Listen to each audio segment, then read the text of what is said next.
ওই ও মানুষটা ওইখানে বলতেছে নবীর কপালে মুতি, নাউজুবিল্লাহ। দেখো ভাই, ওর এত বড় সাহস হয়েছে, ও নবীজির কপালে। আজকের এই ভিডিওতে আমি কথা বলবো একটি অমানুষকে নিয়ে। আর কোন সেই অমানুষ তার পিক হয়তো আমি এখানে স্ক্রিনের মধ্যে লাগিয়ে দিয়েছি, সেটা হয়তো আপনারা দেখতেছেন। তো ফার্স্ট টাইম আমি এই অমানুষের ঠিকানা একটু বলে দিতেছি। ওর বাড়ি হচ্ছে আমাদের ত্রিপুরা রাজ্যেই আগরতলাতে, তো আমি যতটুকু জানতে পারছি আর কি। আর ওর নাম হচ্ছে আশিস পাল। ফার্স্ট টাইম আমি ওর একটা পোস্ট আমি আপনাদেরকে দেখাচ্ছি, ঠিক আছে? দেখেন, আজ থেকে কিছুদিন আগে 14ই সেপ্টেম্বর, মানে আমাদের প্রিয় নবী হজরত মোহাম্মদ সাল্লাল্লাহু আলাইহি সাল্লামের জন্মদিনের 2 দিন আগে ও একটা পোস্ট করেছে। মানিক সরকারের পতনের পর ত্রিপুরা রাজ্যে জিহাদিরা কোনো ধরনের মিছিল করার সাহস পায়নি, কিন্তু আগামী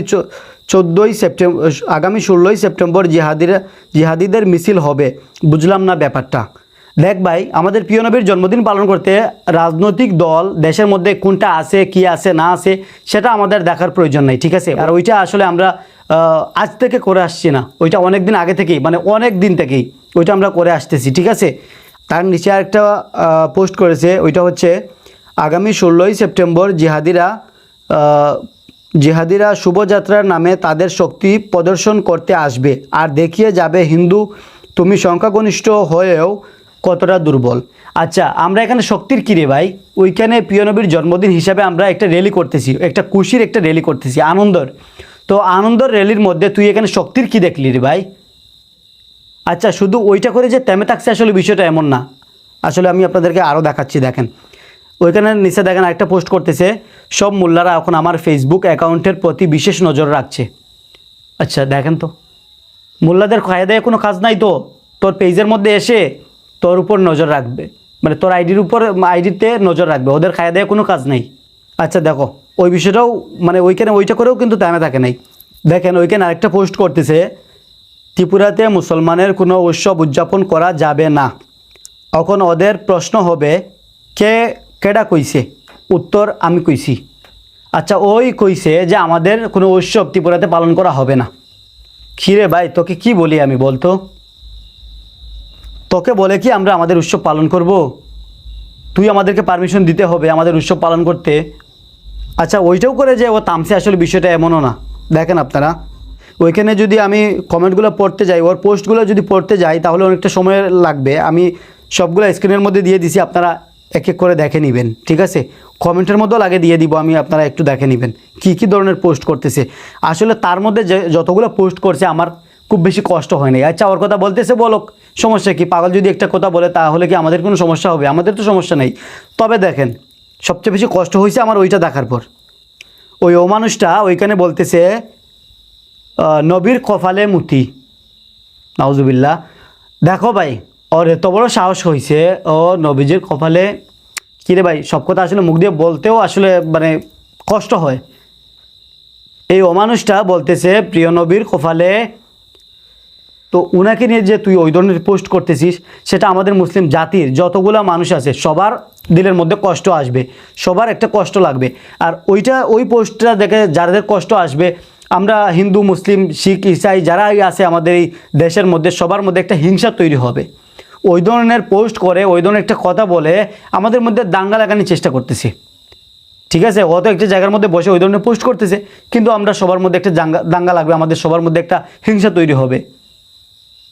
তো আমি প্রশাসনের কাছে জোরহাতে রিকোয়েস্ট করব, অবশ্যই ওকে অতি দ্রুত আইনের আওতায় আনার চেষ্টা করেন।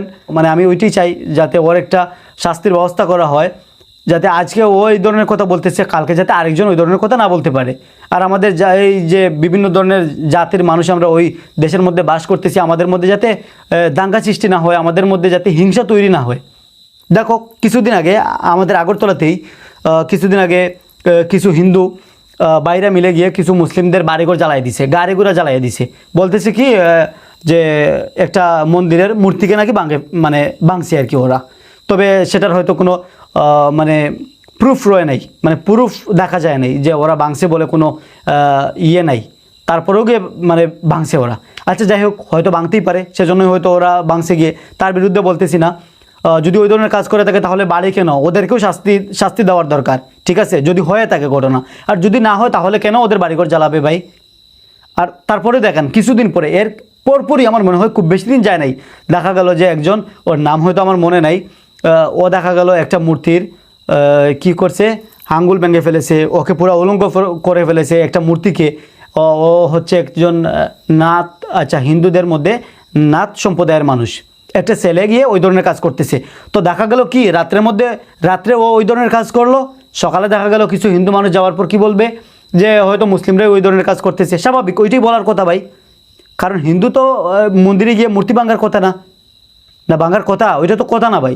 তো ওইখানে যদি ভাঙা হয় তাহলে কাকে দুষবে? অবশ্যই মুসলিম কিংবা বিভিন্ন অন্য জাতির মানুষদেরকে দুষবে। কিন্তু করলো কি কাজটা? ওইটা তো ধরা পড়ে গেছে, সেজন্য হয়তো আমরা বলতে পারতেছি। কিন্তু ধরা যদি না পড়তো তাহলে অবশ্যই ওইটা মুসলিমদের উপর যাইতো, স্বাভাবিক যাওয়ারই কথা। আজকে যদি আমাদের মসজিদের মধ্যে যদি কেউ কোনো বাজে কিছু একটা জিনিস এনে যদি মানে ওইখানে এসে রেখে যায়, তাহলে আমরা কাকে বলবো? অবশ্যই হিন্দু কিংবা বিভিন্ন জাতি, অন্য জাতি মানুষদেরকে বলবো। আমাদের মধ্যে যদি কোনো একজন মানুষ এসে মানে ওইখানে একটা কিছু রাখে, আর যদি ওকে আমরা না ধরতে পারি, তাহলে আমরা অন্য জাতি মানুষকে বলবো, ওইটাই স্বাভাবিক। তাহলে আমি ওইটাই বলবো, ওই আশিস পালের মতো কুলাঙ্গার কিছু ওই ধরনের পোস্ট করে, ওই ধরনের কাজ করে আমাদের জাতি, আমাদের দেশ জাত মানে দেশের মধ্যে একটা আন্ডুল, মানে একটা ঝগড়া সৃষ্টি করার চেষ্টা করতেছে, আমাদের মধ্যে হিংসা তৈরি করার চেষ্টা করতেছে। ওদের মধ্যে ভাই আমি ওইটাই বলবো, আমি আপনাদেরকে ওইটাই বলবো, ওদের মতো কিছু কুলাঙ্গার যারা এই ধরনের কাজ করে আমাদের মধ্যে দাঙ্গা লাগানোর চেষ্টা করতেছে, আপনারা সবাই জেগে উঠেন ভাই। শুধুমাত্র মুসলিম জেগে উঠলে হবে না, হিন্দু, মুসলিম, খ্রিস্টান, শিখ, ইসাই, বুদ্ধ, যতগুলো জাত আছে আপনারা সবাই একটু জেগে উঠেন।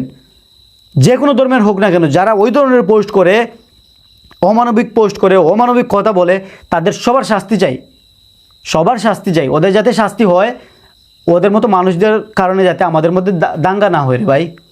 তো আমি আজকের এই ভিডিওটা বানানোর অর্থ হচ্ছে ওইটাই। আমি আপনারা যারা এই ভিডিওটা দেখতেছো, হিন্দু দেখো, মুসলিম দেখো, বিভিন্ন জাতের মানুষ দেখো, যারাই দেখতেছো না কেন, আমি আপনাদের সবাইকে ওইটাই বলবো, সবসময় ভাই আপনারা ন্যায়ের পাশে থাকবেন, অন্যায়ের বিরুদ্ধে কথা বলবেন, ওইটাই বলবো। আমি সবসময় চেষ্টা করি ন্যায়ের পাশে থাকার, অন্যায়ের বিরুদ্ধে কথা বলার। আর আপনারা আমার জন্য দোয়া আশীর্বাদ করবেন, যাতে ওইভাবে আমি যাতে ওই ধরনের কাজ যাতে সবসময় করতে পারি, সবসময় ন্যায়ের পাশে থাকতে পারি, অন্যায়ের বিরুদ্ধে কথা বলতে পারি, ঠিক আছে? আর বাংলাদেশের কিছু মানুষদেরকেও একটা কথা বলবো, ভিডিওটা একটু বড় হয়ে যাচ্ছে, সমস্যা নাই। আর বাংলাদেশের কিছু মানুষকে বলবো, আমরা ভিডিওর মাধ্যমে দেখতে পাচ্ছি যে হিন্দুদের মন্দির মানে মুসলিমরা ভেঙে ফেলতেছে, মূর্তি মানে ভেঙে ফেলতেছে, হিন্দুদের বাড়িঘর জ্বালাই দিতেছে, সেটা আমরা ভিডিওর মাধ্যমে দেখতেছি। কতটুকু সত্য কতটুকু মিথ্যা সেটা হয়তো জানি না, কিন্তু ভিডিওতে আমরা ওই জিনিসগুলো দেখতেছি। তো দেখো ভাই, আজকে ওইখানে ওই ধরনের কাজ যদি চলে, তাহলে ওই ভিডিওগুলো ভাইরাল হইতেছে। আমাদের দেশের মানুষ হিন্দু আছে যারা ওই কাজগুলো দেখতেছে, ওদের মধ্যে স্বাভাবিক কষ্ট আসবে ভাই। আজকে যদি এক জায়গাতে একটা মুসলিম বাদই দাও ভাই, যে কোনো একটা মানুষের উপর আঘাত হয়, যদি কারো ভিতরে মানুষত্ব থাকে, তাহলে ওর অবশ্যই কষ্ট হবে, যে কোনো জাতের মানুষ হোক না কেন, ঠিক আছে? তাহলে আজকে যে বাড়িঘর জ্বালাই দিতেছে সেটা আমরা দেখতেছি, ওইখানে হিন্দুদের মনে কষ্ট আসবে না? আমাদেরই তো মনে কষ্ট আসতেছে ভাই, হিন্দুদের মনে কষ্ট আসবে না কেন? আমাদের ইসলাম ধর্ম তো ওই ধরনের কাজ করার জন্য পারমিশন দেয় নাই ভাই, তাহলে কেন তোমরা ওই ধরনের কাজ করবা? অন্য ধর্মের মানুষের উপর কেন আঘাত করবা? ওইটা থেকে বিরত থাকবা, ওই ধরনের কাজ কখনো করা যাবে না। হিন্দু যারা আছো তারাও কখনো আমাদের ধর্মের উপর কেন আঘাত করে কথা বলবা ভাই? বিভিন্ন ধর্মের উপর কেন আঘাত করে কথা বলবা? ওইটা তো তোমাদের ধর্ম, তো তোমাদেরকে পারমিশন দেয় নাই, যেমন আমাদের ধর্ম পারমিশন দেয় নাই, তোমাদেরকেও তো দেয় নাই।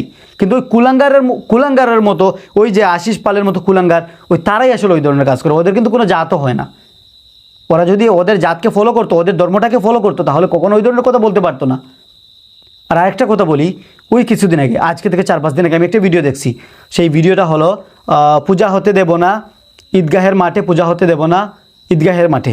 তো আমি হয়তো ফার্স্ট টাইম ওইটাই দেখছি যে পূজা হতে দেব না, সবাই একটু মিছিল দিতেছে, ওই ধরনের কথা বলতেছে। আমি ওইখানে লাগাচ্ছি না, যদিও আমি এই ভিডিওর নিচে সেই ভিডিওর লিঙ্কটা দিয়ে দিব। আর ওই ভিডিওতে এসে আমি একটা কমেন্ট করেছিলাম যে আসলে কেন ভাই, তোমাদের কি সমস্যা, পূজা হতে দিবে না, মানে দিবা না কেন? তারপরে ওইটাই আরও কী জানি বলেছিলাম, সেটাও আমি স্ক্রিনের মধ্যে লাগিয়ে দিয়েছি, আমি যে কী কমেন্ট করেছিলাম ওই ভিডিওতে গিয়ে। তো আমি কমেন্ট করার 2 দিন পর আমাকে আজকে সকালে 2 জন কমেন্ট করতেছে। তো একটা কমেন্ট ওই ছিল আর কি, আপনারা ওইখানে দেখতেছো, ওই কমেন্টটা ছিল আমার মনে হয় যে ভাই আগে দেখো ওইখানে কি বলতেছে, তারপরে এসে কমেন্ট করো, কথা বলো, ওইটাই বলেছিল আমাকে। তো আমি বলতেছি ভিডিও তো আমি শুনেই কমেন্ট করলাম, তারপরে ওখানে বলতেছি ভিডিও শোনার জন্য। তারপর আমি ওইভাবে কানের পাশে নিয়ে ভিডিওটা 3-4 বার শুনেছি। তখন আমার কাছে মনে হয়েছে যে আমি ওইটাই শুনেছি যে পূজা হতে দেব না ঈদগাহের মাঠে, পূজা হতে দেব না ঈদগাহের মাঠে, এমন মানে ইয়েটা দিতেছে আর কি, স্লোগানটা দিতেছে। তবে এই ভিডিওটা ভাইরাল করা হয়েছে, সমস্ত জায়গায় ভাইরাল করা হয়েছে। কোনো ভিডিওতে দেখা যাইতেছে 5 মিলিয়ন, 10 মিলিয়ন, 15 মিলিয়ন ভিউ হয়ে গেছে। সবাই কমেন্ট করতেছে যে নিচে, মানে ওই ধরনের কমেন্ট করতেছে, মুসলিম করতেছে, হিন্দু করতেছে, সবাই করতেছে। আজ যেমন আমি নিজেই করেছি, যেন কেন ভাই তোমাদের কী সমস্যা, পূজা হতে দিবা না কেন? কিন্তু আসলে বিষয়টা এমন না। বিষয়টা ছিল, আমি যতটুকু পরে জানতে পারছি বা ওই কমেন্টটা দেখার পর বুঝতে পারলাম যে আসলে কিছু মুসলিম যারা ওই ঢাকার মধ্যে একটা জায়গাতে নামাজ পড়ে, মানে ঈদের নামাজ আদায় করে, তো ঈদগাহ বলা হয়, যেখানে ঈদের নামাজ আদায় হয় ওইটাকে ঈদগাহ বলা হয়। তো ঈদগাহর মধ্যে মানে আমাদের এই হিন্দু ভাইরা ওইখানে পারমিশন চাইতেছে যে ওইখানে পূজা করবে, দুর্গা পুজো ওইখানেই করবে আর কি। তো ওরা এর বিরুদ্ধে এই মিছিলটা করতেছে যে আমরা ঈদগাহের মাঠে পূজা হতে দেব না। আর এইটা নিউজটা ভাইরাল করা হইতেছে যে বাংলাদেশের মোল্লারা বলতেছে যে বাংলাদেশের মধ্যে পূজা হতে দেব না। আসলে বিষয়টা এমন না যে পুরো দেশের মধ্যে মানে পূজা হতে দিবে না, ওইটা বলতেছে না, বলতেছে ওই জায়গার কথা। এটা তো স্বাভাবিক ভাই। আজকে যদি আমি একটা মন্দিরে বা আমি একটা গির্জার সামনে যদি নামাজ আদায় করতে চাই, কিংবা আমি একটা আমার ধর্মের ওয়াজ করতে চাই, একটা প্রোগ্রাম করতে চাই, তাহলে আমার চাওয়াটাই ভুল। ওরা দিবে কিভাবে, পারমিশন দিবে কিভাবে? না দেওয়ারই কথা। তাহলে ওইটাই বলবো ভাই, যারা ওই ধরনের ফেক ভিডিও ওইখানের থেকে যে কোনো একটা ভিডিও থেকে ডাউনলোড করে দাঙ্গা লাগানোর জন্য পোস্ট করতেছে, নিজেকে ভাইরাল করার জন্য, পেজটাকে এগিয়ে নিয়ে যাওয়ার জন্য যারা ওই ধরনের পোস্ট করতেছে, যাদের সামনে এই ধরনের ভিডিও আসবে, যদি দেখে মনে হয় যে ওইটা ফেক ভিডিও বা দাঙ্গা লাগানোর চেষ্টা করতেছে, আসলে বিষয়টা ওই ধরনের না, কিন্তু দাঙ্গা লাগানোর জন্য ভিডিওটা পোস্ট করতেছে, তো অবশ্যই আপনারা ওর পেজে রিপোর্ট মারবেন। আর আজকের এই ভিডিওর মূল উদ্দেশ্য ছিল যে ওই আশিস পাল, ওর যাতে শাস্তি হয়, যাতে ভবিষ্যতে ওই ধরনের কথা যাতে অন্য কোনো মানুষ যাতে বলার সাহস না পায়। তো সেজন্যই আজকের এই ভিডিওটা বানানো। এই অমানুষের এই পোস্ট দেখে আসলে আমি সহ্য করতে পারি নাই, সেজন্য আজকের এই ভিডিওটা বানানো। আমি আপনাদের সবাইকে বলবো, যারা আমার এই ভিডিওটা দেখতেছো সবাই এই ভিডিওটা একটু শেয়ার করে দিবা, আর এই অমানুষটার বিরুদ্ধে একটু সবাই কথা বলবা, যাতে এই অমানুষটার শাস্তি হয়, ওকে যাতে খুবই তাড়াতাড়ি আমরা আইনের আওতায় দেখতে পাই।